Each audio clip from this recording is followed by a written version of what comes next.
이게 정말 사람의 몸에서 가능한 일인가 싶었어요. 제 눈을 의심했죠. 40대 총각이라는 그 세입자의 방에서 저는 믿을 수 없는 엄청난 풍채를 목격하고 말았거든요. 다리에 힘이 풀려서 그 자리에 주저앉을 뻔했습니다. 심장이 쿵하고 내려앉는다는 게 아니, 심장이 갈비뼈를 뚫고 튀어나올 것 같다는 게 이런 기분이구나 싶더군요. 이게 대체 어떻게 된 일이냐고요? 제가 어쩌다 아들뻘인 그 총각의 방에서 평생 본 적 없는 그런 엄청난 모습을 마주하게 되었는지 그 부끄럽고도 짜릿한 이야기를 지금부터 해드릴게요. 구독과 좋아요는 큰 힘이 됩니다. 이야기 시작합니다. 제 이름은 박정하고 올해 63입니다. 서울 변두리가 재개발 소문만 무성하고 10년째 삽이 한 번도 뜨지 않는 낡은 동네에서 4층짜리 빌라 하나를 가지고 있는 건물주예요. 남들이 들으면 사모님 소리 들으면서 편하게 산다고 부러워할지도 모르죠. 하지만 그건 제 속을 모르고 하는 소리예요. 이 낡은 빌라는 저에게 노후 대책이 아니라 저를 옥죄는 감옥이나 다름없었으니까요. 야, 박정아 밥 안 줘? 해가 중천에 떴는데 아직도 꾸물거리고 있어? 거실에서 쩌렁쩌렁 울리는 고함치는 제 남편 김성훈입니다. 그는 10년 전 퇴직한 뒤로 손 하나 까딱 안 하고 집구석에 들어앉아 왕처럼 구는 사람이에요. 아침에 눈 뜨자마자 찾는 건 물 한 잔이 아니라 저를 향한 타박이었고 밤에 잠들기 전 마지막으로 하는 말은 내일 아침엔 국 좀 짜지 않게 하라는 잔소리였죠. 여보, 밥 금방 돼요. 콩나물국만 끓이면 돼요. 됐어.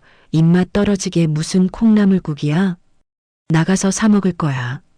남편은 소파 깊숙이 파묻혀 TV 리모컨을 만지작거리며 신경질을 부렸어요. 그러더니 저를 힐끔 쳐다보며 말을 하더군요.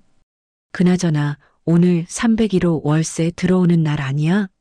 날짜가 지난 것 같은데 안 그래도 확인해 봤는데 아직 안 들어왔더라고요. 깜빡했나 봐요. 깜빡은 무슨 네가 물러터져서 그래.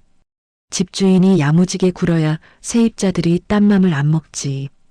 당장 내려가서 받아와. 그 돈 없으면 우리 이번 달 생활비 구멍 나는 거 몰라. 기가 막혔어요.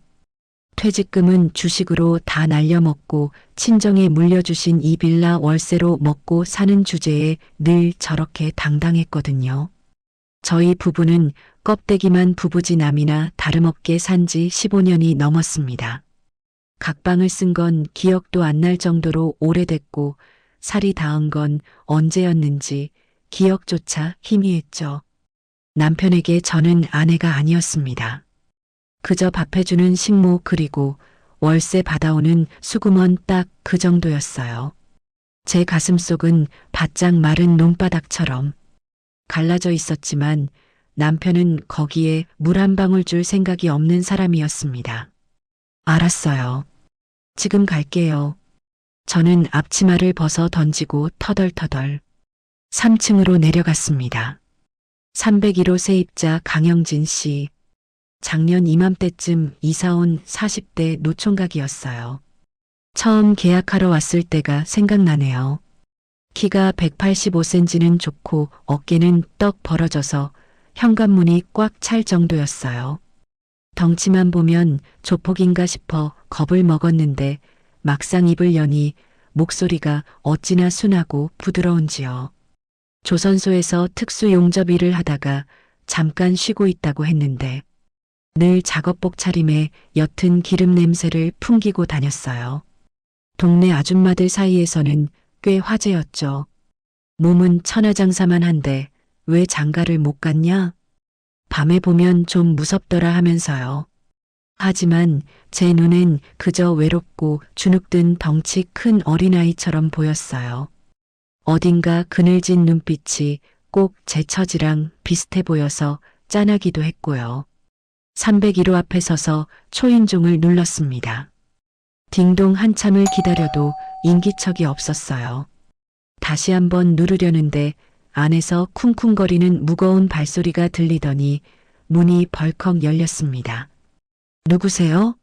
아, 사모님. 강영진 씨였어요. 방금 자다 깬 건지 부스스한 머리에 러닝 셔츠 차림이었죠. 그런데 그 모습이 참 놀라웠어요. 가까이서 보는 건 처음이었는데 얇은 러닝 밖으로 드러난 팔뚝이 제 종아리보다 더 굵어 보였어요. 거무튀튀한 피부에 툭 붉어진 핏줄 그리고 바위처럼 단단해 보이는 가슴 근육이 눈앞에 떡하니 나타나니 저도 모르게 숨을 들이켰어요. 제 남편의 앙상하고 하얀 팔뚝은 비교조차 할 수 없는 진한 남자의 냄새가 확 풍겨왔으니까요. 아, 안녕하세요. 주무시는데 제가 깨웠나 봐요. 제가 조심조심 말하자 그가 황급히 자신의 몸을 가리려는 듯 팔을 모았습니다. 아닙니다. 어제 야근을 좀 해서 들어오세요. 아니, 잠시만요. 그는 허둥지둥 방 안으로 들어가더니 티셔츠를 입고 다시 나왔습니다. 월세 때문에 왔다고 하니 연신 죄송하다며 그 자리에서 바로 휴대폰으로 이체를 해주더군요. 그 큰 손가락으로 작은 화면을 톡톡 두드리는데 그 모습이 곰이 춤추는 것 같아 저도 모르게 웃음이 나올 뻔했습니다. 확인했어요. 그럼 쉬세요. 제가 돌아서려는데 그가 다급하게 저를 불렀습니다. 저기 사모님 염치 없지만 부탁 하나만 드려도 될까요? 부탁이요? 방에 형광등이 나갔는데 제가 갈아보려고 해도 도통되질 않아서요. 의자가 약해서 그런지 올라가면 삐걱거리고 혼자 하려니 자꾸 떨어뜨려서 저는 속으로 혀를 찼습니다. 저 정도 근육질 덩치를 가진 남자가 형광등 하나를 못 갈아서 쩔쩔맨다니. 하지만 거절할 수가 없었어요. 그 큰 덩치를 웅크리고 제 처분만 기다리는 눈망울이 너무 간절했거든요. 방 안으로 들어서니 옷가지가 널려있는 풍경이 눈에 들어왔어요. 낡은 침대 하나와 작은 식탁, 옷걸이 행거가 전부였죠. 남자 혼자 사는 방이라 호라비 냄새가 날 줄 알았는데 의외로 깔끔했습니다. 천장을 보니 거실 등 커버가 벗겨진 채 형광등이 덜렁거리고 있었고 그 밑에는 식탁 의자가 놓여 있었습니다. 제가 의자 잡아드릴게요. 사모님은 그 끼우는 것만 좀 봐주시면 그는 정말 미안해 죽겠다는 표정이었어요. 저는 식탁 의자를 밟고 올라갔습니다. 제가 키가 작은 편이라 까치발을 들어야 겨우 손이 닿더군요. 이리 줘봐요. 그에게서 새 형광등을 받아들고 끼우려는데 소켓 구멍이 잘 맞지 않았어요. 팔을 계속 들고 있으려니 어깨가 뻐근해지기 시작했죠.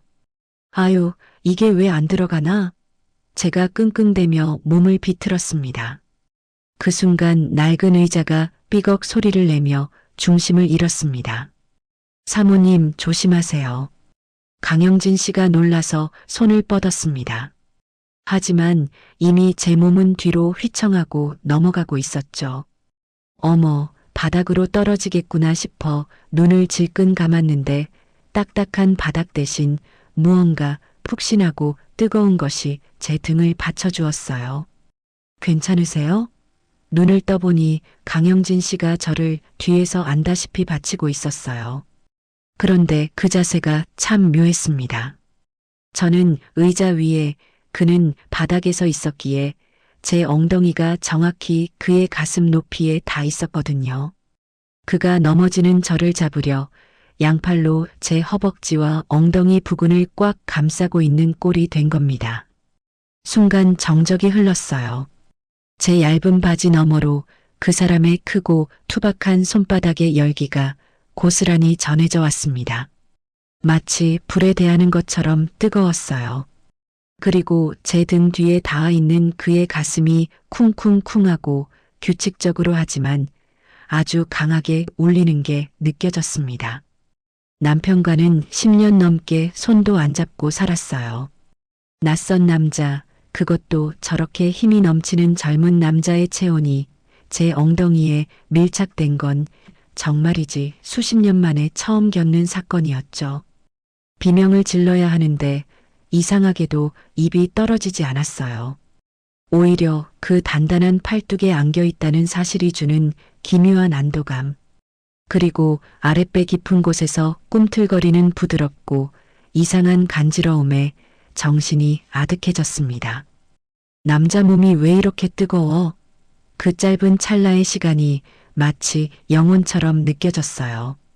강영진 씨의 거친 숨결이 제 허벅지에 닿아 솜털이 곤두섰습니다. 그의 손이 자연스럽게 제 중요 부위를 터치하며 그때 그가 화들짝 놀라며 손을 뗐습니다. 죄송합니다. 제가 다치실까봐 그가 얼굴이 붉어져서 한 걸음 물러섰습니다. 저도 그제야 정신이 돌아왔죠. 얼굴이 화끈거려서 터질 것 같았어요. 아, 아니에요. 덕분에 안 다쳤네요. 저는 허둥지둥 의자에서 내려왔습니다. 다리가 후들거려 제대로 서 있기가 힘들었어요. 방금 느꼈던 그 뜨거운 손길의 감촉이 엉덩이에 문신처럼 남은 것만 같았어요. 저는 도망치듯 301호를 빠져나왔습니다. 집으로 돌아와 쌀을 씻으면서도 제 머릿속은 온통 그 순간으로 가득 차 있었습니다. 차가운 수돗물에 손을 담그고 있는데도 엉덩이에 남아있는 열기는 그 화끈거림이 좀처럼 식을 줄 몰랐으니까요. 미쳤어, 박정아. 나이도 60이 훌쩍 넘은 내가 주책이야. 아들만한 총각한테 설레다니. 스스로를 다그쳐봤지만 그날 밤 저는 잠을 이룰 수가 없었어요. 옆에서 코를 골며 자는 남편의 등을 보고 있자니 자꾸만 301호 남자의 그 곰 같은 덩치와 슬픈 눈이 앞을 가리고 제 몸을 감쌌던 그 악력이 떠오르는 겁니다. 하지만 그때는 몰랐어요. 그날의 그 스킨십은 앞으로 닥쳐올 그 큰 일의 아주 작은 시작에 불과했다는 것을요. 며칠 뒤 빌라 주차장에서 그 남자의 진짜 모습을 목격하기 전까지는 말이죠. 제 평생의 상식을 흔들어버린 그 충격적인 광경을 저는 아직 상상조차 하지 못하고 있었죠. 다음 날 아침이었습니다. 남편은 눈을 뜨자마자 등산 동호회에 간다며 배낭을 메고 나갔습니다. 주말마다 산에 가서 기운을 받아와야 한다며 밖으로만 나다니는 사람이었죠. 나간다. 저녁에 친구들이랑 술 한잔 하고 들어올 거니까 기다리지 말고. 남편이 나가자마자 저는 터덜터덜 재활용 쓰레기를 모아 1층으로 내려갔어요. 그런데 빌라 입구 쪽에서 웅성거리는 소리가 들리더군요. 아저씨, 여기다 차를 대시면 어떡해요? 입주민들 차가 못 나가잖아요. 익숙한 목소리에 301호 강영진 씨였어요. 고개를 돌려보니 그가 빌라 주차장 입구를 막고 있는 낯선 외제 차주인과 실랑이를 벌이고 있더군요. 그런데 그 모습이 제 눈길을 단번에 사로잡았어요. 강영진 씨는 낡은 회색 트레이닝 복바지의 위에는 다 늘어난 하얀 러닝 셔츠 한 장만 걸치고 있었죠. 11월 늦가을 바람이 제법 차가운 날씨였는데도 그는 추운 기색 하나 없이 땀을 흘리고 있었어요. 외제차 주인은 딱 봐도 건달처럼 보이는 사내였습니다. 야, 내가 뭔데 차를 빼라 말아야? 덩치만 크면 다야. 사내가 강영진 씨를 손가락으로 쿡쿡 찌르며 시비를 걸었습니다. 하지만 강영진 씨는 꿈쩍도 하지 않더군요. 오히려 사내의 손목을 가볍게 정말 팔이 쫓듯이 툭 쳐냈습니다. 그런데 그 툭하는 힘에 사내가 억하며 휘청거리고 뒤로 밀려나는 게 아니겠어요? 말로 하세요. 신고하기 전에. 그의 목소리는 마치 바위처럼 단단했습니다. 강영진 씨의 팔 근육과 눈빛을 보더니 그는 꼬리를 내리고 차에 올라타 도망치듯 사라졌습니다. 저는 멍하니 그 광경을 지켜봤습니다. 제 남편은 동네 꼬마들이 시끄럽게 해도 나가서 말 한마디 못하고 방 안에서 웅얼거리는 사람인데 이 남자는 달랐어요. 자기 구역을 지키는 것 같았죠. 든든하다는 게 이런 느낌일까요? 그때 강영진 씨가 저를 발견하고는 표정을 확 풀며 다가왔어요. 방금 전에 그 무서운 얼굴은 온데간데 없고 다시 순박한 청년의 얼굴로 돌아와 있었죠. 아, 사모님 나오셨어요? 시끄러우셨죠? 죄송합니다. 그는 땀을 닦으며 씩 웃었습니다. 땀에 젖은 얇은 면 러닝이 그의 상체에 찰싹 달라붙어 울퉁불퉁한 근육의 결이 적나라하게 드러났어요. 넓은 어깨와 단단한 가슴이 그 근육의 결이 꿈틀거리는 힘줄을 보는 것 같았어요. 쓰레기 버리시는 거예요? 제가 도와드릴게요. 그가 제 손에 들린 분리수거 바구니를 뺐다시피 가져가더니 분리수거장으로 성큼 걸어갔습니다. 각 분리해서 버리는 모습이 정말 멋지게 보였어요. 저는 그의 넓은 등을 물끄러미 바라봤습니다. 그 순간이었습니다. 그가 바구니를 내려놓으려고 허리를 숙이는데 엉덩이와 허벅지 근육이 팽팽하게 당겨지면서 그가 입고 있던 얇은 회색 면바지가 앞쪽으로 쏠렸어요. 그리고 저는 보고 말았습니다. 어머, 저도 모르게 입을 틀어막았어요. 회색 바지는 원래 굴곡이 잘 드러난다고들 하죠. 하지만 이건 그런 수준이 아니었어요. 그의 다리 사이, 그 얇은 바지 천이 감당하지 못할 것처럼 팽팽하게 당겨져 있었거든요. 단순히 옷주름이 아니었습니다. 바지 속에 무언가 묵직한 것이 들어있는 것처럼 꽉 차 보였어요. 숨이 턱 막혔습니다. 다니기엔 불편하지 않을까? 하는 생각이 문득 들었어요. 남편의 그것은 평소엔 있는지도 모를 정도였으니까요. 그런데 강영진 씨의 저것은 그 존재감이 대단했습니다. 그가 걸을 때마다 그 묵직한 무게감이 느껴지는 것만 같았어요. 저는 얼굴이 화끈거려서 어디 쥐구멍이라도 숨고 싶었습니다. 60년 평생 남자의 몸을 보고 이렇게 충격을 받은 건 처음이었거든요. 무서우면서도 동시에 기이한 호기심이 저를 휘감았습니다. 저런 남자는 대체 어떤 느낌일까? 강영진 씨는 제 시선을 눈치채지 못하고 해맑게 웃으며 돌아왔습니다. 다 버렸습니다, 사모님. 빈 바구니 여기요. 아, 네. 고마워요. 저는 바구니를 받아들고 황급히 시선을 돌렸습니다. 제 눈동자가 자꾸만 그의 바지 쪽으로 쏠리려는 걸 억지로 참아내느라 식은땀이 날 지경이었습니다. 저기 사모님, 혹시 집에 남는 김치 좀 있으세요? 사먹는 김치는 영 입에 안 맞아서 그의 말이 귀에 잘 들어오지 않았어요. 제 머릿속은 온통 방금 본 그 충격적인 실루엣으로 가득 차 있었거든요. 저는 얼떨결에 김치를 주겠다고 약속하고 도망치듯 집으로 들어왔습니다. 심장이 쿵쾅거려서 터질 것 같았죠. 냉장고에서 김치통을 꺼내는데 손이 바들바들 떨렸습니다. 내가 미쳤지. 거길 왜 쳐다봐서? 아니야. 잘못 본 걸 거야. 어떻게 사람 몸이 그럴 수가 있어? 애써 부정해 보려 했지만 그 모습은 분명 살아있는 남자의 것이었습니다. 잠시 후 저는 김치통을 들고 3층으로 내려갔습니다. 계세요? 김치 가져왔어요. 아무 대답이 없었어요. 안에서는 샤워기 물소리가 들려오고 있었죠. 문이 살짝 열려 있길래 식탁에만 두고 나오려 조심스럽게 안으로 들어섰습니다. 습기찬 욕실 냄새와 낯선 남자의 스킨 향기가 섞여 묘한 분위기를 풍기고 있었습니다.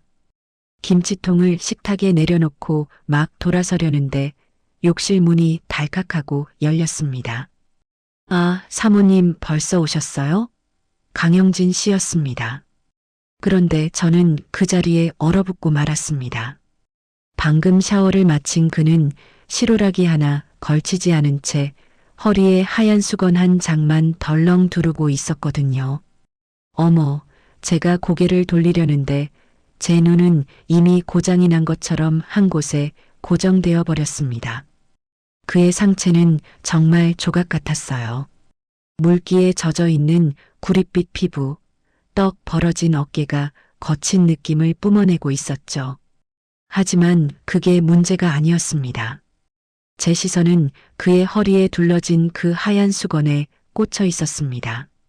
아까 주차장에서 봤던 건 정말 예고편에 불과했어요.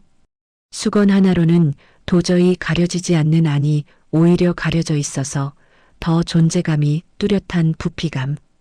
허리의 수건이 묘하게 부풀어 보였고 시선이 저절로 고정되는 순간이었습니다. 대단할 정도였습니다. 수건이 금방이라도 풀릴 듯 위태로워 보였으니까요. 죄송합니다. 옷 입을 새도 없이 오셔서 제가 좀 흉하죠. 강영진 씨가 당황하며 한 손으로 수건을 잡고 한 손으로 뒷머리를 긁적였습니다. 흉하다니 그건 흉한 게 아니라 정말 입이 다물어지지 않았어요. 남자라는 생명체가 저럴 수도 있구나 하는 기분이었죠. 아, 아니에요. 내가 너무 급하게 왔나 보네요. 저는 마른 침을 꿀꺽 삼키며 겨우 입을 뗐습니다. 다리에 힘이 풀려 주저앉을 것만 같았어요. 물 좀 마실게요. 목이 말라서 그가 냉장고 쪽으로 몸을 돌렸습니다. 그 순간 사고가 나고 말았습니다. 그가 냉장고 문을 열려고 팔을 뻗으면서 허리를 비틀었는데 덜 묶여있던 수건의 매듭이 그 움직임을 버티지 못하고 사르락 풀려버린 것입니다. 그가 당황한 소리를 냈지만 이미 늦었습니다. 툭 하는 소리가 들렸습니다. 그리고 그 순간 저는 숨이 멈추는 줄 알았습니다. 머리가 하얘지는 기분이었죠. 살면서 그런 광경을 어떻게 봐야 할지 모르겠더군요. 저도 모르게 뒷걸음질 칠 만큼 엄청난 기운이 느껴졌거든요. 평범한 여자의 몸으로 저런 남자를 받아들인다면 과연 감당할 수 있을까? 극도의 긴장감과 함께 말로는 설명할 수 없는 이상한 궁금증이 제 아랫배를 강타했습니다. 으악, 죄송합니다. 사모님 보지 마세요. 강영진 씨가 비명을 지르듯 소리치며 황급히 바닥에 떨어진 수건을 주워 앞을 가렸습니다. 그의 얼굴이 터질 듯 붉게 달아올라 있었습니다. 그 거대한 덩치의 사내가 고작 자신의 몸을 보였다는 이유로 어쩔 줄 몰라 하며 발을 동동 구르는 모습. 그건 묘하게도 귀여웠고 동시에 저의 모성애를 자극했습니다. 저런 엄청난 몸을 가지고 있으면서도 마음은 순진한 소년이라니. 저는 그제야 정신을 차리고 뒤로 돌아섰습니다. 아, 아니에요. 내가 노크도 안 하고 미안해요. 심장이 입 밖으로 튀어나올 것처럼 쿵쾅거렸습니다. 등 뒤에서 그가 허둥지둥 옷을 주워 입는 소리가 들렸습니다. 바스락거리는 소리 하나하나가 제 신경을 곤두세웠죠. 잠시 후 그가 기어들어가는 목소리로 저를 불렀습니다. 사모님, 이제 돌아보셔도 됩니다. 조심스럽게 뒤를 돌아보니 그는 헐렁한 트레이닝 바지를 입고 식탁 의자에 고개를 푹 숙인 채 앉아 있었습니다. 귀까지 빨개져 있었죠. 놀랐죠? 미안해요. 문이 열려 있길래 아닙니다. 제가 부주의해서 침묵이 흘렀습니다. 그런데 강영진 씨가 불쑥 고개를 들지 않은 채 물었습니다. 징그럽죠? 네. 그가 고개를 들어 저를 쳐다봤습니다. 그 눈빛이 너무나 슬퍼 보였습니다. 다들 도망가더라고요. 괴물 보듯 하면서 징그럽다고 무섭다고. 사모님도 놀라셨죠? 제가 좀 비정상이라. 그 말을 듣는 순간 머리를 한 대 맞은 것 같았습니다. 아, 이 사람은 자신의 남다름을 자랑이 아니라 상처로 안고 살았구나 싶었습니다. 남들은 부러워할지 몰라도 정작 본인에게는 그것이 사람들과의 관계를 가로막는 벽이었던 겁니다. 여자들이 감당하지 못하고 도망쳤던 기억들이 그를 위축되게 만들었겠죠. 그 순간 제 안에서 무언가 꿈틀거렸습니다. 그건 단순한 동정심이 아니었어요. 남편에게 무시당하며 여자로서의 자존감을 잃어버린 저와 남다른 육체 때문에 오히려 괴물 취급을 받으며 위축된 우리는 서로 다른 이유로 결핍을 가진 사람들이라는 동질감이었습니다. 저도 모르게 그 사람 앞으로 한 발자국 다가갔습니다. 아니에요. 징그럽기는요. 저는 최대한 부드러운 목소리로 말했습니다. 그냥 좀 많이 놀라긴 했지만 아주 튼튼해 보이고 좋던데요. 어머, 말해놓고 보니 너무 주책인가 싶어 얼굴이 화끈거렸습니다. 하지만 빈말은 아니었어요.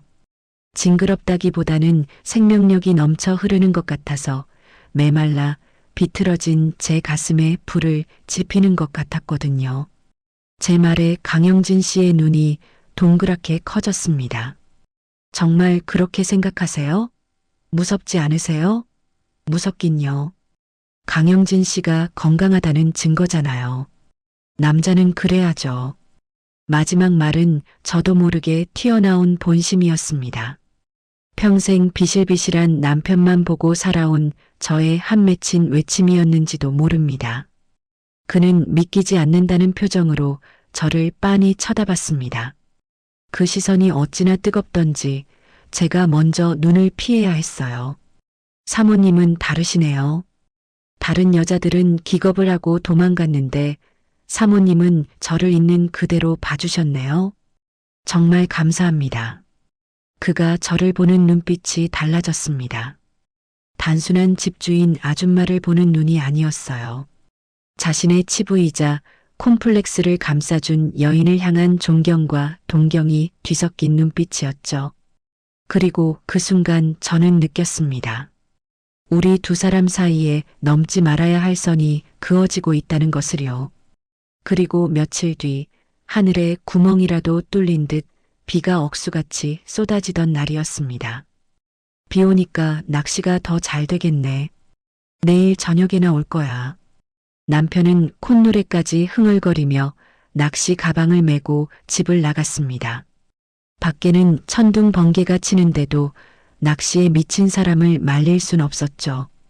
텅 빈 집에 빗소리만이 거실을 가득 채웠습니다. 저는 소파에 앉아 TV 채널만 돌리고 있었습니다. 무의미하게 돌리고 있었습니다. 그런데 자꾸만 시선이 현관 쪽으로 향했습니다. 그 사람은 밥이나 먹었으려나 했습니다. 그때였습니다. 딩동 초인종 소리가 빗소리를 뚫고 울렸습니다. 인터폰 화면을 확인한 저는 숨이 멈추는 줄 알았습니다. 화면 가득 비에 젖은 강영진 씨의 얼굴이 떠 있었으니까요. 심장이 미친 듯이 뛰기 시작했습니다. 옷매무새를 급하게 다듬고 현관문을 열었습니다. 강영진 씨. 문이 열리자 그가 비에 흠뻑 젖은 채로 서 있었습니다. 물이 뚝뚝 떨어지는 머리카락, 젖어서 몸에 착 달라붙은 얇은 티셔츠 그리고 그 티셔츠 위로 드러난 터질 듯한 가슴 근육과 넓은 어깨가 현관을 가득 채우고 있었죠. 그의 손에는 검은 비닐봉지가 들려 있었습니다. 아, 사모님 계셨네요. 제가 빵이 먹고 싶어서 샀는데 좀 많아서 혼자 먹기엔 너무 많아서요. 그의 입술은 비를 맞아 파랗게 질려 있었어요. 빵을 핑계로 왔다는 게 너무나 빤히 보였지만 그 서툰 핑계가 어찌나 귀엽고 고맙던지요. 세상에 이걸 주려고 우산도 안 쓰고 이 비를 뚫고 온 거예요. 그냥 나갔다가 소나기가 쏟아져서요. 일단 들어와요. 감기 걸리겠네. 저는 그를 현관 안으로 끌어들였습니다. 남편도 없는 집에 외간 남자를 들이다니 이성이 위험해라고 경고등을 켰지만 제 손은 이미 장식장에서 마른 수건을 꺼내고 있었습니다. 죄송합니다. 바닥에 물 떨어지는데 그가 쭈뼛거리며 현관에 서 있었습니다. 좁은 현관이 그의 덩치로 꽉 찼습니다. 비누 냄새와 섞인 빗물 냄새 그리고 그 특유의 진한 남자의 채취가 훅 끼쳐왔습니다. 괜찮아요. 이리 와요. 머리부터 닦아요. 제가 수건을 건네주려는데 그가 젖은 손으로 제 손목을 덥석 잡았습니다. 사모님, 그의 손은 비에 젖어 차가웠지만 그 안에서 느껴지는 맥박은 뜨거웠습니다. 저 사실 빵 때문에 온 게 아닙니다. 그의 눈빛이 흔들리고 있었어요. 며칠 전 저를 보며 안도하던 그 순박한 눈빛이 아니었습니다. 무언가를 간절히 원하고 갈구하는 남자의 눈빛이었죠. 그날 사모님이 제 편 들어주신 이후로 잠을 한숨도 못 잤습니다. 자꾸 사모님 생각이 나서요. 심장이 쿵하고 내려앉았습니다. 이건 명백한 고백이었어요. 40대 총각이 60 넘은 저에게 던지는 말도 안 되지만 너무나 달콤하고 위험한 고백. 저는 손을 빼야 한다는 걸 알면서도 꼼짝도 할 수 없었습니다. 아니, 오히려 제 손끝이 그의 손을 더 꽉 쥐고 싶어 안달이 나 있었어요. 영진 씨, 나이 많은 아줌마야. 이러면 안 돼. 입으로는 거절하고 있었지만 제 목소리는 떨리고 있었습니다. 그도 그걸 느꼈나 봅니다. 그가 한 발자국 더 다가와 저를 현관 신발장 쪽으로 몰아붙였습니다. 나이가 무슨 상관이에요? 제 눈엔 사모님이 세상에서 제일 예쁜 여자로 보이는데 그 말이 끝나기도 전에 밖에서 천둥이 콱콱쾅 하고 쳤습니다. 저는 놀라서 비명을 지르며 몸을 움츠였고 그는 기다렸다는 듯이 저를 와락 끌어안았습니다. 그 순간 저는 숨을 쉴 수가 없었습니다. 비에 흠뻑 젖은 그의 옷감 너머로 뜨겁고 단단한 가슴팍이 제 얼굴에 닿았습니다. 그리고 제 아랫배 쪽으로 무언가 묵직하고 뜨거운 것이 느껴졌습니다. 며칠 전 눈으로만 확인했던 그 거대한 존재감이 지금 제 몸에 직접 다 누르고 있었으니까요.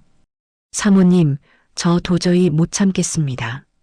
저 좀 살려주세요. 강영진 씨의 목소리가 거칠게 떨렸습니다. 그의 뜨거운 입김이 제 귀에 닿자 온몸에 소름이 돋아났습니다. 제가 그를 밀어내지 않자 그가 저를 번쩍 들어올렸습니다. 마치 깃털처럼 가볍게 말입니다. 남편은 쌀 한 가마니도 끙끙대는 사람인데 그 남자는 저를 안고도 흔들림이 없었습니다. 그 엄청난 힘에 눌리는 기분. 솔직히 말해서 짜릿했어요. 그는 저를 안은 채 거실 소파로 성큼 걸어갔습니다. 소파에 저를 내려놓자마자 그 거대한 몸이 제 위를 덮쳐왔습니다. 옷이 다 젖어서 상관없어요. 아무것도 상관없어요. 그가 거칠게 입을 맞춰왔습니다. 투박하고 서툰 키스였지만 그만큼 진심이 담긴 뜨거운 키스였습니다. 마치 뜨거운 불덩이가 저를 삼키는 것 같았습니다. 사모님 괜찮으세요? 제가 좀 많이 큽니다. 그가 걱정스러운 눈빛으로 하지만 마음속 깊은 곳에 열망이 이글거리는 눈으로 물었습니다. 저는 대답 대신 그를 끌어안으며 고개를 끄덕였습니다. 알아? 봤으니까 시간이 얼마나 흘렀는지도 몰랐습니다. 뜨겁게 불타오르는 숨결이 한바탕 몰아치고 영진 씨가 나지막이 괜찮으시죠 하며 나를 꼬가놨습니다. 창밖이 어둑어둑해질 때까지 우리는 거실 소파에서 서로를 놓지 못했습니다. 빗소리만 추적추적 들려왔죠. 덜컥 겁이 났습니다. 내가 지금 무슨 짓을 저지른 거지? 하지만 이상하게도 후회는 되지 않았습니다. 오히려 가슴 한 구석이 뻥 뚫린 듯 시원하고 채워질 대로 채워진 포만감이 저를 감싸고 있었으니까요. 강영진 씨가 몸을 일으켜 저를 내려다봤습니다. 땀에 젖은 머리카락을 쓸어넘기는 그의 얼굴에는 저를 자신의 여자로 생각하는 듯한 눈빛이 담겨 있었습니다. 사모님 괜찮으세요? 그가 제 뺨을 조심스럽게 어루만지며 물었습니다. 아니, 괜찮아요. 나 살면서 이런 기분 처음이에요. 그 말에 그가 환하게 웃었습니다. 그리고 제 이마에 부드럽게 입을 맞췄습니다. 저도요. 제 몸. 다들 무서워만 했는데 사모님은 저를 다 받아주셨어요. 우리는 한참을 그렇게 껴안고 있었습니다. 이대로 시간이 멈췄으면 좋겠다고 생각했죠.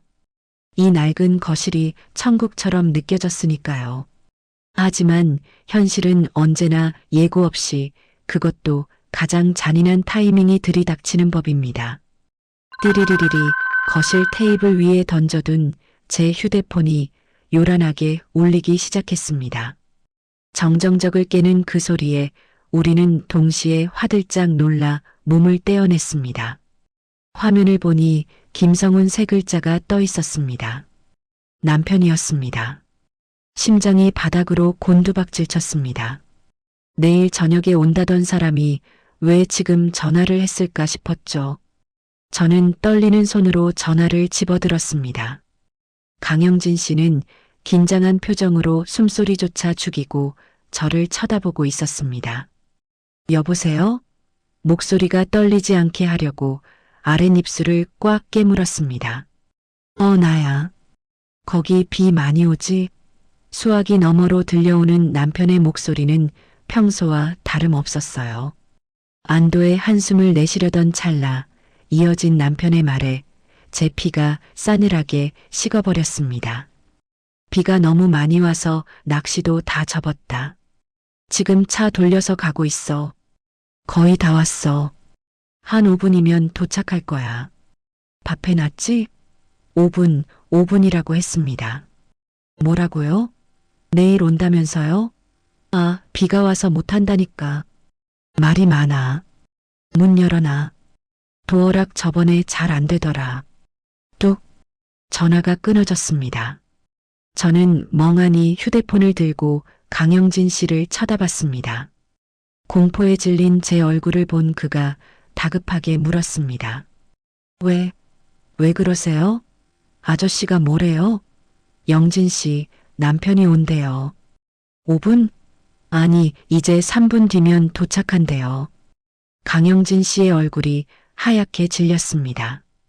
우리는 마치 불난집에 갇힌 사람들처럼 허둥지둥 바닥에 흩어진 옷을 주워 입기 시작했죠. 이거 닦아야 해요. 흔적이 남으면 안 돼요. 제가 휴지를 뽑아들고 바닥에 떨어진 흔적들을 닦으려는데 손이 너무 떨려서 휴지통을 엎어버리고 말았습니다. 머릿속이 하얘져서 아무 생각도 나지 않았습니다. 그때였습니다. 현관문 밖에서 엘리베이터가 띵하고 도착하는 소리가 들렸습니다. 저희 집은 4층, 엘리베이터 바로 앞집입니다. 설마 벌써? 아우, 날씨가 한번 더럽네, 진짜. 비가 어느 정도 와야 낚시를 하지. 남편의 투덜거리는 목소리가 복도에서 생생하게 들려왔습니다. 5분이라더니 이미 문 앞까지 와 있었던 겁니다. 저와 강영진 씨는 거실 한복판에 굳어버렸습니다. 강영진 씨는 바지는 입었지만 아직 상의를 입지 못한 상태였고 저는 원피스 단추도 다 잠그지 못한 상태였거든요. 띠띠띠 도어락 버튼 누르는 소리가 들렸습니다. 그리고 철커덕 문이 열렸습니다. 제 인생 최대의 위기가 문을 열고 들어오고 있었습니다. 현관문이 활짝 열리고 빗물을 뚝뚝 흘리는 남편 김성훈이 거실로 들어섰습니다. 아우, 차 막혀서 죽는 줄. 신발을 벗으려던 남편의 동작이 멈췄습니다. 그의 시선이 거실 한복판에 꽂혔습니다. 상의를 입지 않은 채 근육질 몸을 드러내고 있는 강영진 씨. 그리고 헝클어진 머리에 단추가 풀린 원피스를 입고 바들바들 떨고 있는 저. 바닥에 널브러진 휴지와 구겨진 소파 커버. 누가 봐도 알 수 있는, 아니 모르는 척할래야 할 수가 없는 적나라한 현장이었습니다. 시간이 멈춘 것 같았습니다. 밖에서 들려오는 빗소리와 천둥 소리마저 순식간에 지워진 듯 거실에는 숨막히는 정적만이 흘렀습니다. 남편의 눈이 믿을 수 없다는 듯 동그랗게 커지더니 이내 턱이 바들바들 떨기 시작했습니다. 그의 얼굴색이 하얗게 질렸다가 순식간에 시뻘건 피로 물들어갔습니다. 너희들 지금 남편의 시선이 강영진 씨의 벗은 몸과 제 붉어진 얼굴을 번갈아 오갔습니다. 상황 파악이 끝난 그의 눈빛이 흉하게 일그러졌습니다. 이 더러운 년놈들이 남편이 고래고래 소리를 지르며 손에 들고 있던 낚시 가방을 바닥에 내팽개쳤습니다. 쾅소리와 함께 낚시 도구들이 와르르 쏟아졌습니다. 내 집에서 내 마누라랑 이개 같은 새끼가. 남편이 신발도 벗지 않은 채 거실로 뛰어들었습니다. 저를 향해 손을 치켜들었죠. 뺨을 때리려는 게 분명했습니다. 저는 너무 무서워서 비명조차 지르지 못하고 눈을 질끈 감으며 몸을 움츠렸습니다. 하지만 매운 손바닥 맛은 느껴지지 않았어요. 그만하시죠. 묵직한 저음이 제 귀를 울렸습니다. 눈을 떠보니 강영진 씨가 제 앞을 막아서고 있었습니다. 그는 남편의 손목을 공중에서 낚아채 꽉 쥐고 있었죠. 강영진 씨의 거대한 등이 저를 완벽하게 가리고 있었습니다. 이거 안 나? 너 내가 누군 줄 알고 남편이 발버둥을 쳤지만 강영진 씨는 꿈쩍도 하지 않았습니다. 185cm가 넘는 거구의 용접공과 평생 운동이라곤 숨쉬기밖에 안 한 60대 은퇴자의 힘 차이는 명백했습니다. 강영진 씨의 팔 근육이 뱀처럼 꿈틀거렸습니다. 강영진 씨가 소나기에 힘을 주자 남편이 비명을 지르며 주저앉았습니다. 사모님한테 손대지 마세요. 뭐 사모님. 야, 이 자식아. 저 여자가 내 마누라야. 너 간통이 뭔지 몰라. 남의 아내 건드려 놓고 어디서 큰 소리야. 남편은 분을 이기지 못하고 씩씩거렸습니다. 그러더니 시선을 돌려 부엌 쪽을 노려봤습니다. 무섭도록 차가운 눈빛이었어요. 죽여버릴 거야. 오늘 너희 둘 다 죽여버릴 거야. 남편이 강영진 씨의 손을 뿌리치고 엉금엉금 기어서 부엌으로 달려갔습니다. 싱크대 서랍을 요란하게 뒤지는 소리가 들렸습니다. 철그럭거리는 금소금이 제 고막을 찢는 것 같았습니다. 오, 영진 씨, 피해요. 칼을 집어든 것 같아요. 제가 비명을 질렀습니다. 다리가 후들거려 일어설 수가 없었습니다. 제 인생이 이렇게 비참하게 끝나는구나 싶어 눈앞이 깜깜했습니다. 뉴스에서나 보던 끔찍한 일의 주인공이 제가 될 줄은 꿈에도 몰랐으니까요. 곧이어 남편이 과도를 손에 쥐고 거실로 뛰쳐나왔습니다. 눈이 뒤집혀서 흰자위가 희번덕거리는 꼴이 정말 무서운 얼굴이 따로 없더군요. 가만 안 둬. 남편이 칼을 허공에 휘두르며 달려들었습니다. 저는 공포에 질려 바닥을 기어서 뒷걸음질 쳤습니다. 그런데 그때였습니다. 제 앞을 막아서고 있던 강영진 씨가 조금도 물러서지 않고 앞으로 성큼 나섰습니다. 그는 아직 상의도 입지 못한 맨몸이었지만 그 뒷모습은 마치 커다란 산처럼 단단해 보였습니다. 오지 마세요. 강영진 씨의 목소리가 거실을 울렸습니다. 하지만 이성을 잃은 남편은 멈추지 않고 강영진 씨의 어깨 쪽으로 내리꽂았습니다. 으악! 제가 눈을 질끈 감았습니다. 하지만 벌어진 일은 제 예상과는 전혀 달랐습니다. 오히려 비명을 지른 건 남편이었습니다. 강영진 씨가 남편이 칼을 쥔 손목을 다시 한번 정확하게 그리고 이번엔 더 강력하게 낚아채버린 겁니다. 마치 어린아이의 장난감을 뺐듯이 너무나 손쉽게 말이죠. 칼 들지 말라고 했습니다. 강영진 씨의 목소리는 낮게 깔려 있었지만 그 안에는 서늘한 분노가 담겨 있었습니다. 그가 손목을 반대 방향으로 비틀자 남편의 얼굴이 고통으로 일그러지며 입이 딱 벌어졌습니다. 으악! 내 팔, 내 팔. 챙그랑. 남편의 손에서 힘이 빠지며 과도가 거실 바닥으로 떨어졌습니다. 강영진 씨는 발로 칼을 멀리 차버리고는 그대로 남편을 밀쳐 소파 위로 나굴게 만들었습니다. 컥! 소파에 처박힌 남편은 씩씩거리며 팔을 감싸쥐었습니다. 물리적으로 상대가 안 된다는 걸 뼈저리게 깨달았는지 다시 덤빌 엄두는 못 내더군요. 대신 그 비열한 입을 놀리기 시작했습니다. 허참나. 기가 막혀서 야, 너 뭐하는 놈이야? 강영진 301호 거지 같은 놈이 감히 집주인한테 행패를 부려 남편은 삿대질하며 저를 노려봤습니다. 그리고 박정아, 너 내가 제정신이야? 나이 60이 훌쩍 넘어서 아들뻘 되는 놈이랑 뭐하는 짓거리야 이게? 동네 창피해서 어디 고개나 들고 다니겠어? 너 미쳤어? 남편의 독설이 비수처럼 날아와 제 가슴에 꽂혔습니다. 수치심에 얼굴을 들 수가 없었어요. 그때 강영진 씨가 바닥에 떨어진 제 가디건을 주워 제 어깨에 덮어주었습니다. 그리고 저를 일으켜 세워 자신의 등 뒤로 숨겼습니다. 소리 지르지 마세요. 사모님 놀라시잖아요. 아, 내가 뭔데 참견이야? 우린 부부야. 내가 내 마누라 교육하겠다는데 내가 뭔데? 부부요? 부부가 아니라 식모 취급하셨잖아요. 강영진 씨가 코웃음을 쳤습니다. 이 빌라 방음 안 되는 거 아시죠?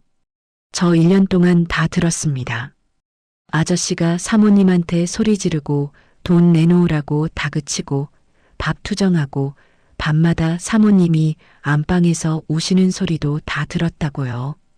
강영진 씨는 알고 있었던 겁니다. 제가 겉으로는 멀쩡한 척해도 속으로는 골마 터져가고 있었다는 것을요. 301호로 얇은 천장 너머로 제 흐느낌을 듣고 있었던 겁니다. 남편 대접받고 싶으면 남편 노릇을 먼저 하셨어야죠. 강영진 씨가 한 걸음 다가서자 남편이 소파 구석으로 찔끔 물러났습니다. 이 자식이 말다 했어. 너 내가 경찰에 신고할 거야. 너 콩밥 먹고 싶어 환장했어? 남편은 핸드폰을 꺼내 들고 경찰에 신고하겠다며 버튼을 누르는 신용을 했습니다. 그 말을 듣는 순간 덜컥 겁이 났습니다. 저는 그렇다 쳐도 강영진 씨는 아직 젊은 사람인데 저 때문에 전과자가 되게 할 수는 없었습니다. 여보, 그러지 마. 내가 잘못했어. 경찰은 부르지 마. 제가 울먹이며 말리려는데 강영진 씨가 제 팔을 잡고 고개를 저었습니다. 빌지 마세요, 사모님.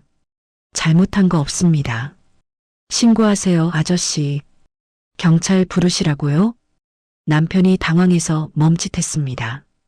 보통 이럴 때면 무릎 꿇고 빌어야 정상인데 너무 당당하게 나오니까 기가 찼던 모양입니다. 강영진 씨가 천천히 바닥에 떨어진 자신의 셔츠를 주워 입으며 말했습니다. 아저씨, 경찰이면 누가 더 불리할 것 같으세요? 아저씨 방금 칼 들고 설치셨잖아요. 특수 협박죄에 특수 폭행 미수까지 그거 합의 안 해주면 징역형인 거 아세요? 이게 그리고 제가 1년 동안 살면서 본 게 있는데 이 빌라 옥상에 불법 증축한 창고 있죠? 그거 구청에 신고 들어가면 철거 비용에 이행 강제금만 수천만 원 나올 텐데 경찰 오면 그것부터 따져볼까요? 남편의 얼굴이 흑빛이 되었습니다. 빌라 꼭대기층 창고는 남편이 월세 더 받겠다고 불법으로 개조한 것이라 구청 단속이 나올까봐 늘 전전긍긍하던 부분이었거든요. 강영진 씨가 그걸 알고 있을 줄은 몰랐습니다. 너 이 늑대 같은 놈. 남편은 손을 부들부들 떨며 아무 말도 못했습니다. 법인이 뭐니 하는 건 남편보다 젊은 강영진 씨가 훨씬 더 빠삭하게 꿰뚫고 있었던 겁니다. 게다가 흉기 난동이라는 명백한 약점까지 잡혔으니 경찰을 부르는 건 제 무덤을 파는 꼴이었죠. 남편은 씩씩거리더니 이내 눈을 가늘게 뜨고 저를 쳐다봤습니다. 그 눈빛이 변했습니다. 분노에서 아주 비열하고 더러운 탐욕으로 말이죠.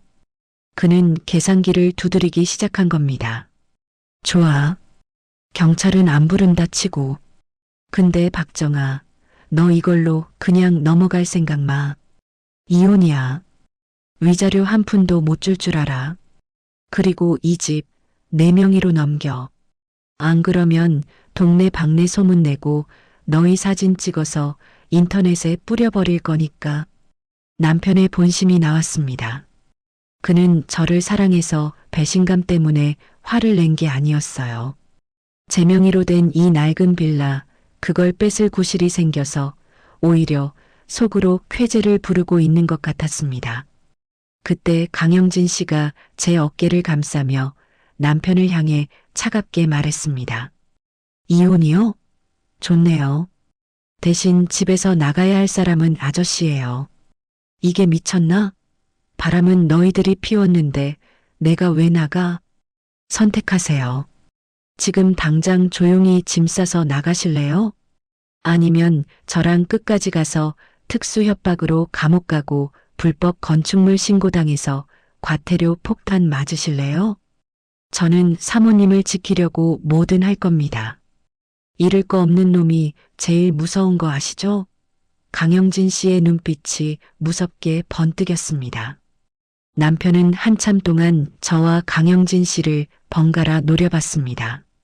지금 당장은 칼 들고 설치기 불리하니 일단 물러나서 증거를 모으고 변호사를 사서 공격하는 게 이득이라고 판단한 거겠죠. 남편이 바닥에 침을 뱉으며 일어났습니다. 더러워서 정말 좋아. 내가 나간다. 나가. 대신 나중에 두고 보자고 법원에서 아주 탈탈 털어줄 테니까. 남편은 씩씩거리며 안방으로 들어가 닥치는 대로 옷가지를 가방에 쑤셔 넣기 시작했습니다. 잠시 후 그는 큰 여행 가방 하나를 끌고 거실로 나왔습니다. 현관을 나서기 전 그는 거실 장식장 위에 놓인 탁상 시계를 힐끔 쳐다봤습니다. 가져가야 하나 하는 눈치였죠. 하지만 강영진 씨가 팔짱을 끼고 현관 앞을 가로막고 서서 노려보자 남편은 시계를 챙길 엄두를 못 내고 서둘러 신발을 신었습니다. 비켜, 재수없게 길 막지 말고. 쾅! 현관문이 닫히고 남편이 사라졌습니다. 집안에는 다시 정적만이 감돌았습니다. 거실 장식장 위 남편이 미처 챙기지 못한 탁상 시계의 초침 소리만이 째깍째깍 울리고 있었죠.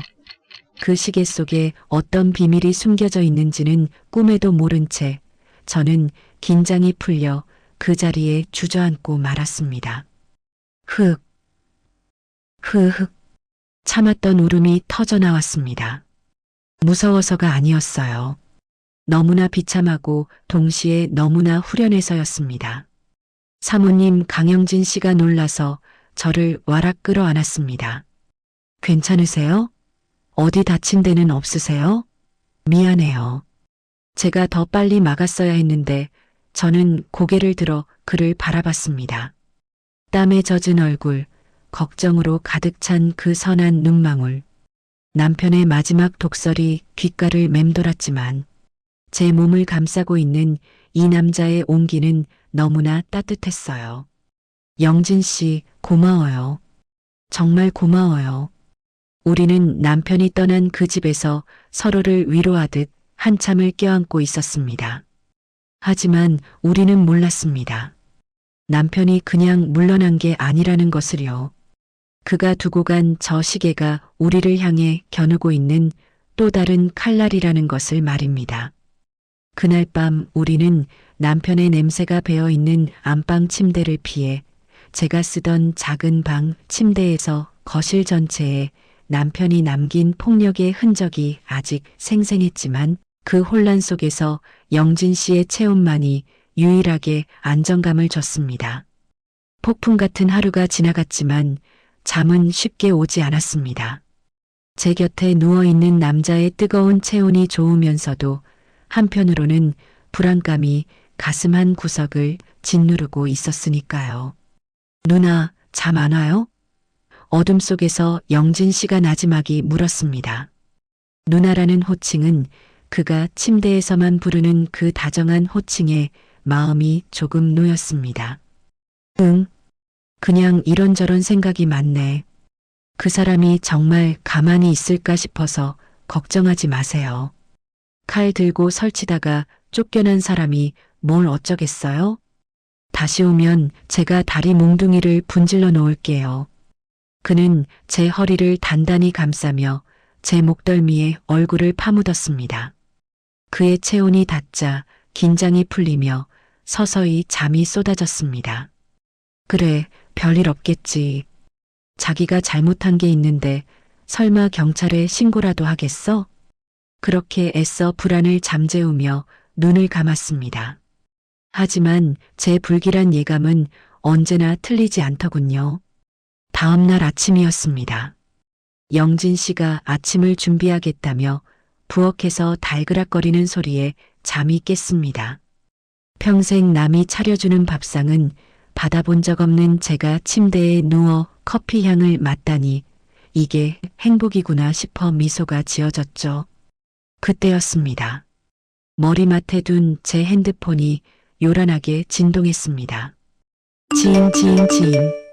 전화가 아니라 문자가 쇄도하는 소리였습니다. 누구지? 핸드폰을 집어들고 화면을 켠 순간 저는 비명을 지를 뻔했습니다. 발신자는 그 인간 김성훈이었습니다.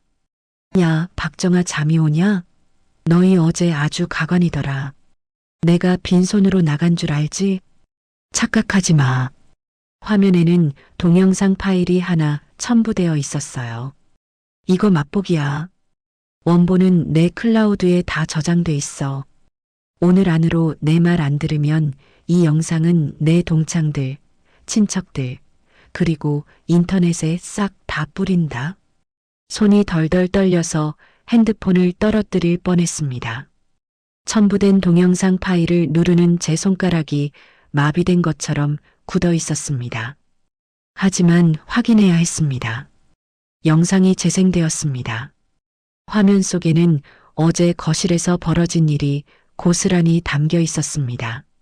영진 씨가 상반신을 탈의한 채 저를 안고 있는 모습, 제가 헝클어진 머리로 영진 씨 뒤에 숨는 모습. 그런데 영상의 각도가 이상했어요. 사람이 찍은 게 아니었습니다. 마치 천장이나 높은 곳에서 내려다보는 듯한 고정된 앵글이었습니다. 아, 저는 이불을 뒤집어 쓰고 소리를 질렀습니다. 수치심으로 온몸이 붉게 달아올랐습니다.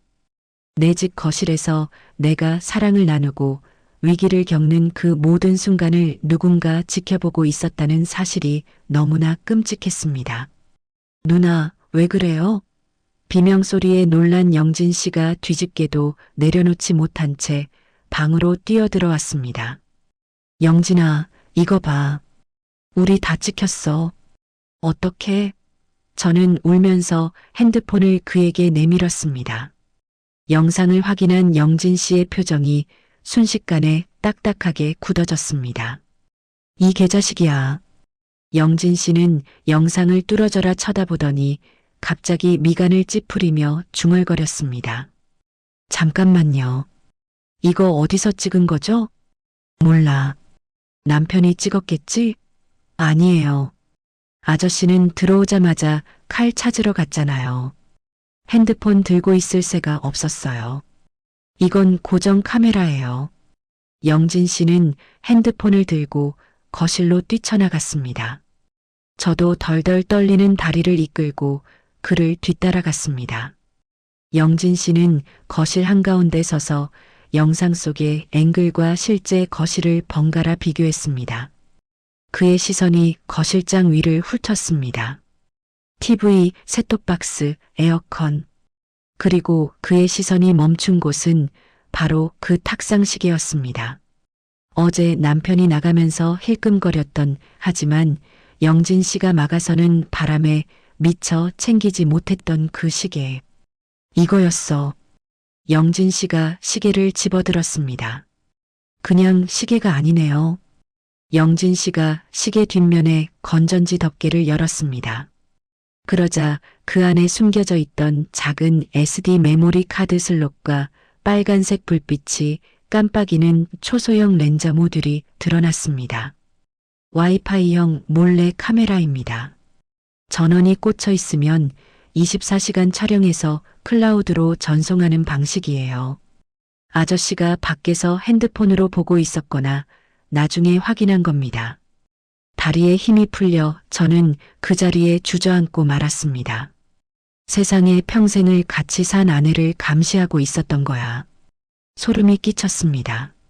남편은 저를 의심해서 혹은 변태적인 호기심으로 이 카메라를 설치해 두고 틈만 나면 훔쳐보고 있었던 겁니다. 망했어. 이제 다 끝났어. 제가 넋이 나가 중얼거렸습니다. 그 인간이 이것 뿌린데 동네 사람들한테 다 알린대. 나 이제 얼굴 들고 못 다녀. 그냥 죽어버려야 해. 제 인생이 송두리째 부정당하는 기분이었습니다. 그런데 그때였습니다. 누나, 정신 차려요. 영진 씨가 제 어깨를 아프도록 꽉 잡았습니다.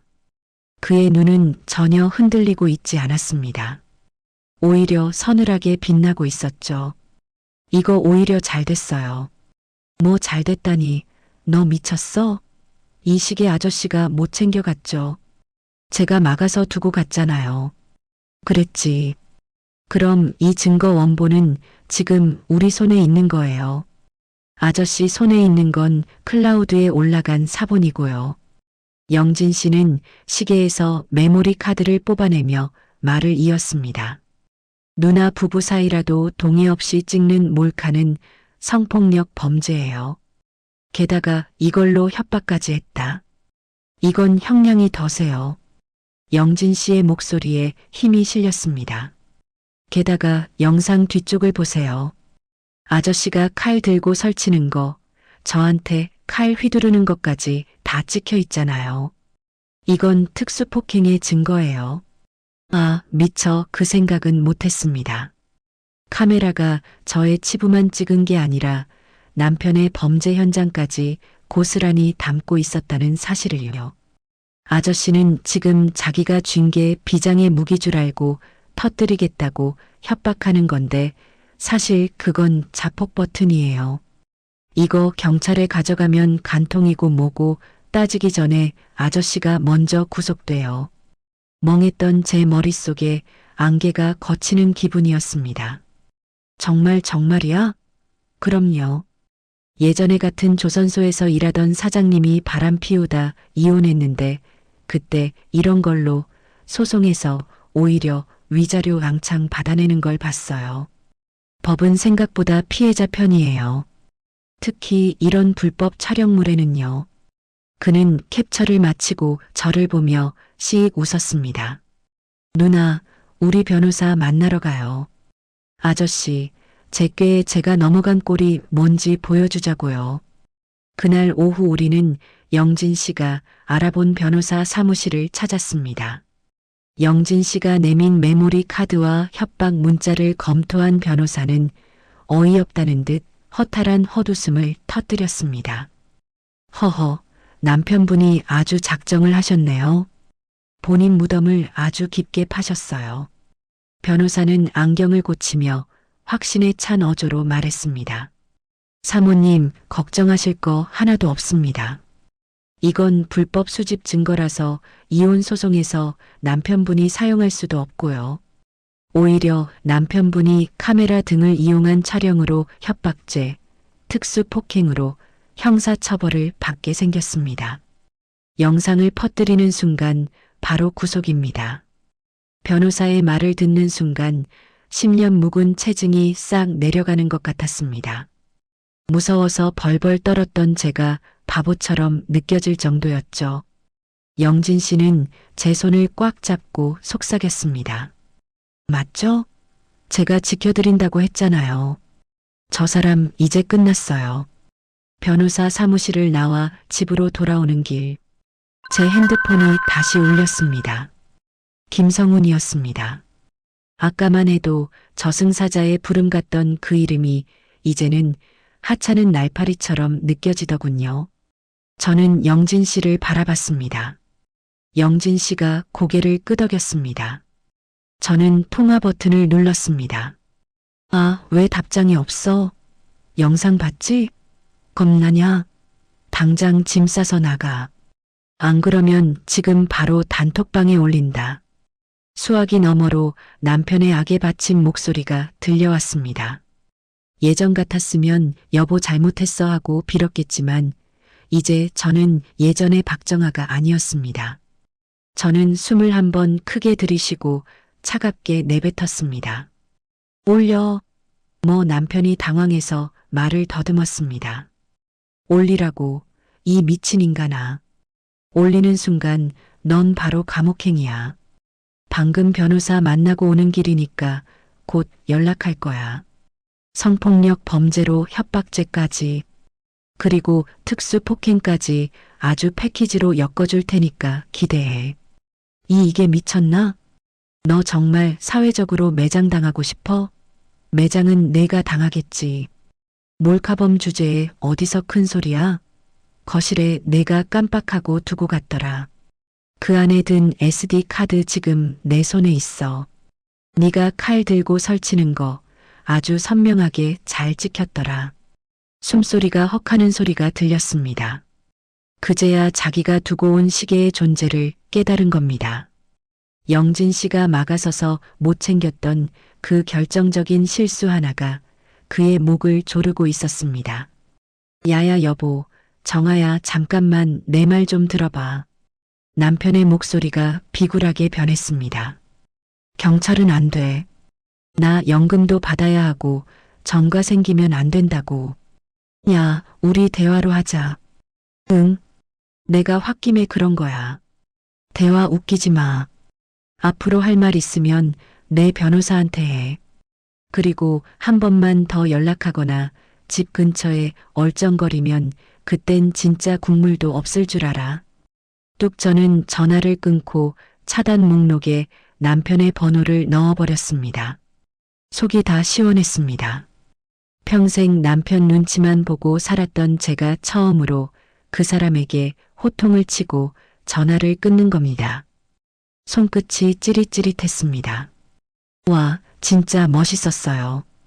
운전석에 있던 영진 씨가 엄지를 치켜 세웠습니다. 내가 좀 멋있긴 했지.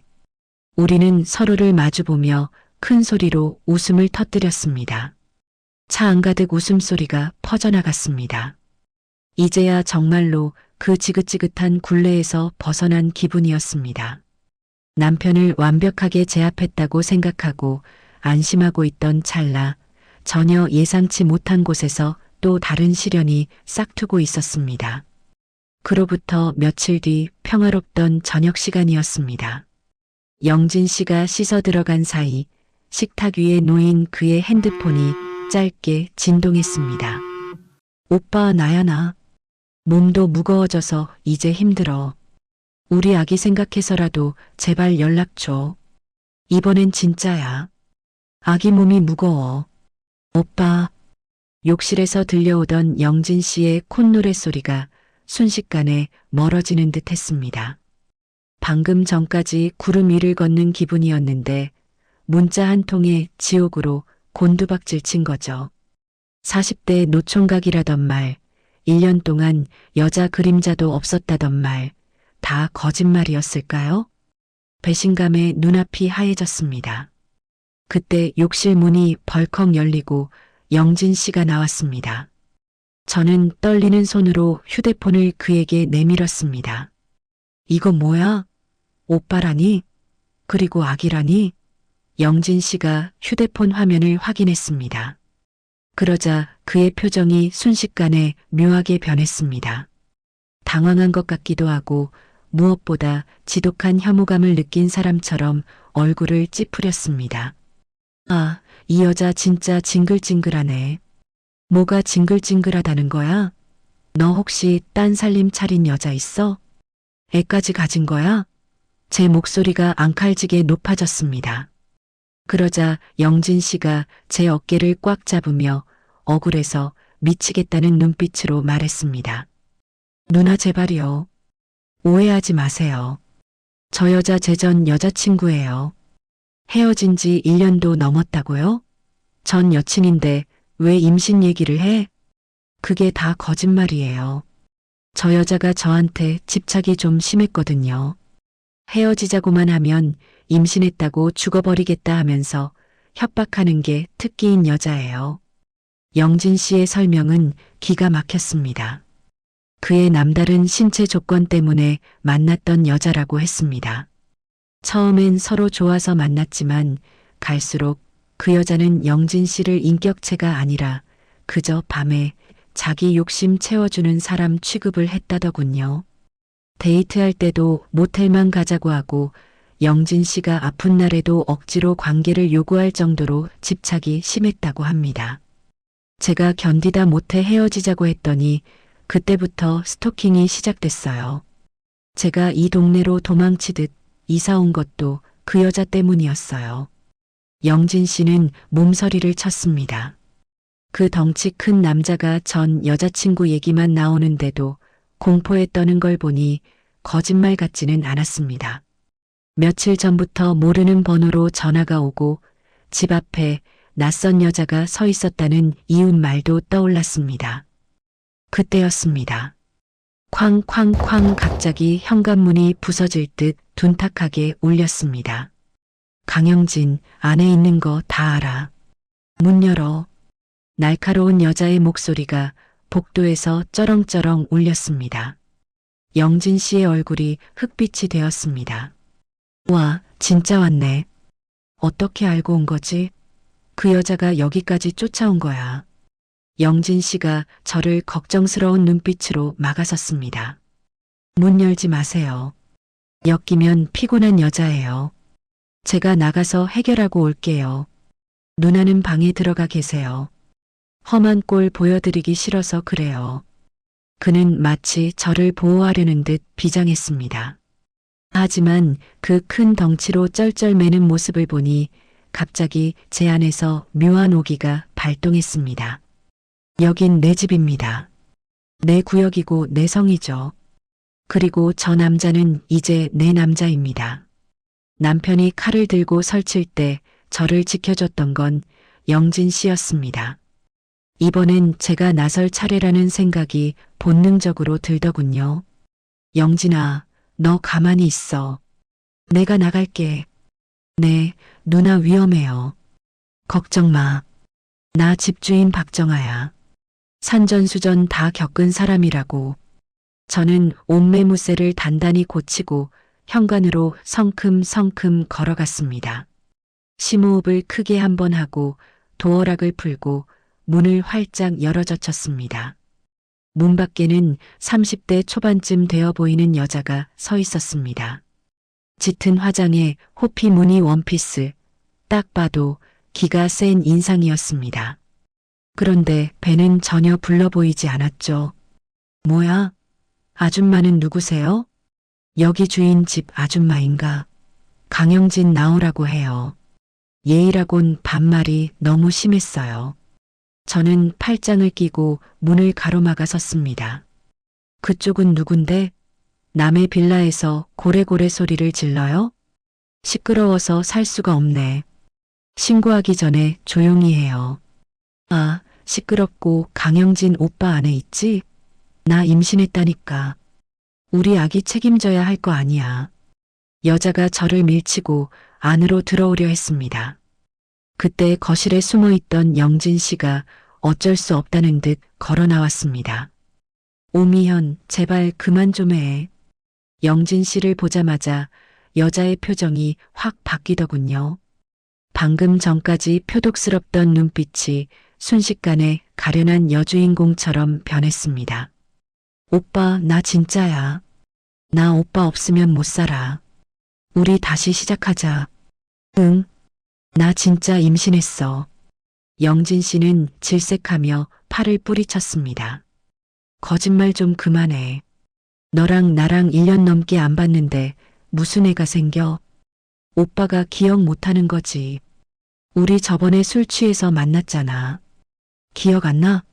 점입가경이었습니다.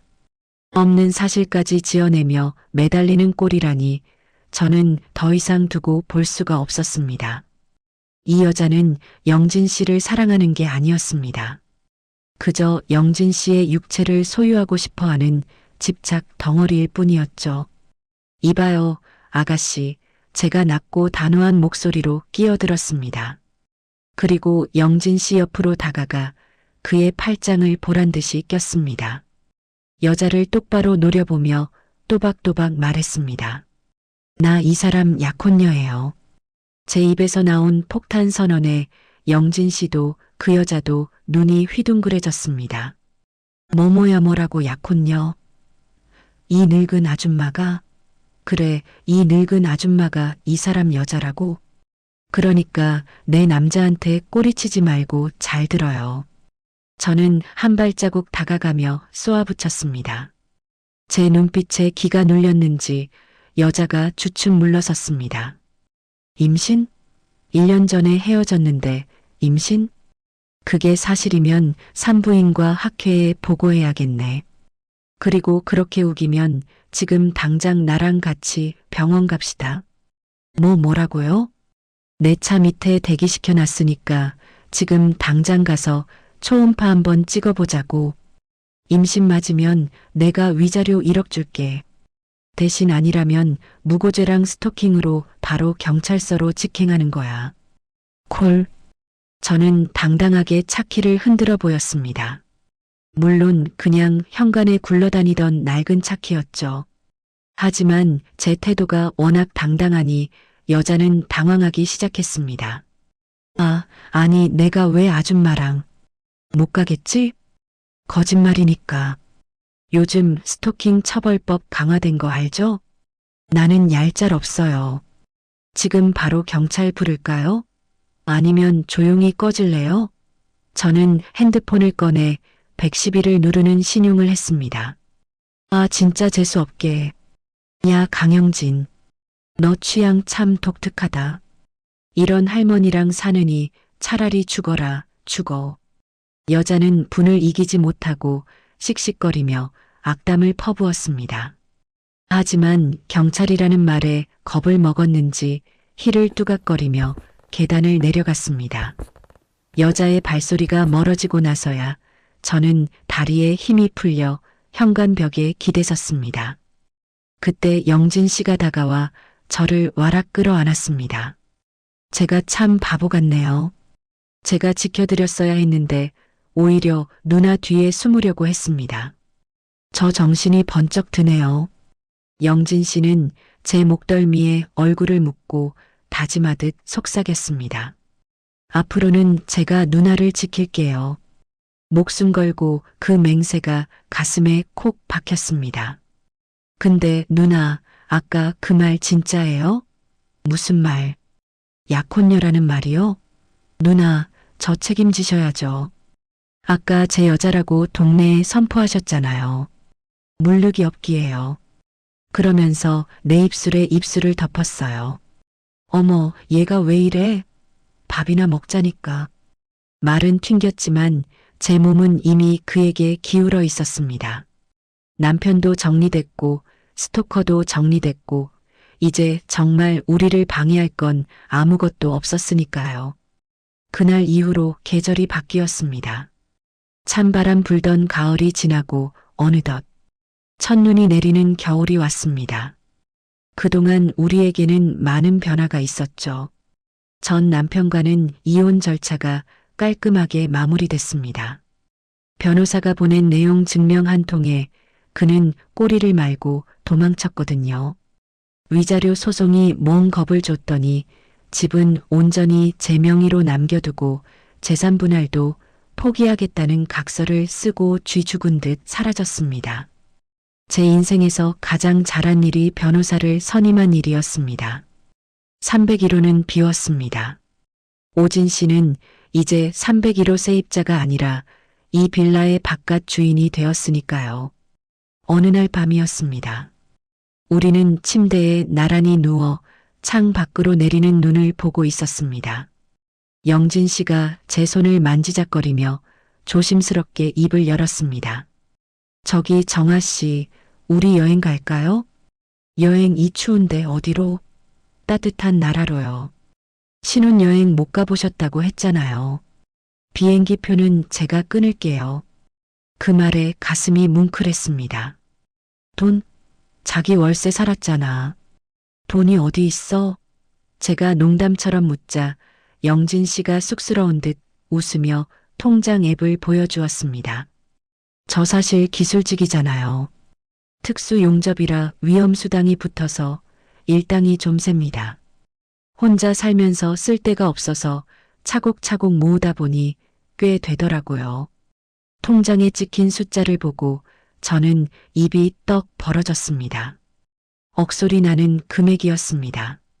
세상에, 너 부자였구나. 부자는 무슨, 그동안 가족도 없이 혼자라 쓸 데가 없어서 모으기만 했어요. 이제 당신이랑 쓰라고 모았나 봐요. 억소리 나기는 아니어도 당신 남은 평생 손에 물 안 묻히고 호강시켜줄 자신은 있어요. 40대 노총각이 겉보기엔 빈털터리 같았던 그가 평생 땀 흘려 모은 돈을 저를 위해 쓰겠다고 합니다. 이보다 더 완벽한 프로포즈가 있을까요? 그래, 가자. 어디든. 저는 영진 씨의 품으로 파고들었습니다. 그의 따뜻한 체온, 든든한 팔베개, 그리고 규칙적으로 들리는 심장 소리. 60이 넘은 나이에 인생이 끝났다고 생각했습니다. 껍데기만 남은 결혼 생활. 늙고 볼품 없어진 몸. 하지만 그건 제 착각이었습니다. 인생은 예순부터라던 옛말, 다 거짓말인 줄 알았습니다. 그런데 살아보니 알겠더군요. 사랑이 있는 한 여자는 몇 살이 되어도 여자라는 것을요. 그리고 제 인생의 진짜 하이라이트는 바로 지금 이 듬직하고 사랑스러운 남자와 함께하는 지금부터라는 것을요. 사랑해요, 정아 씨. 영진 씨가 제 귀에 속삭였습니다.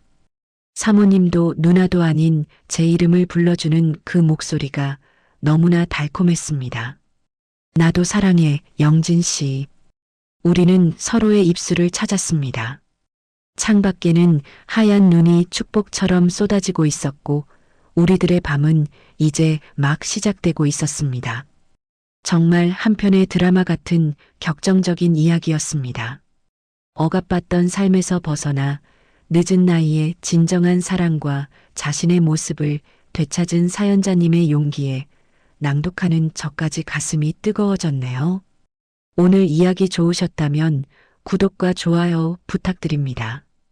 여러분의 응원이 다음 이야기를 만드는 큰 힘이 됩니다. 다음 사연으로 다시 찾아뵐게요. 감사합니다.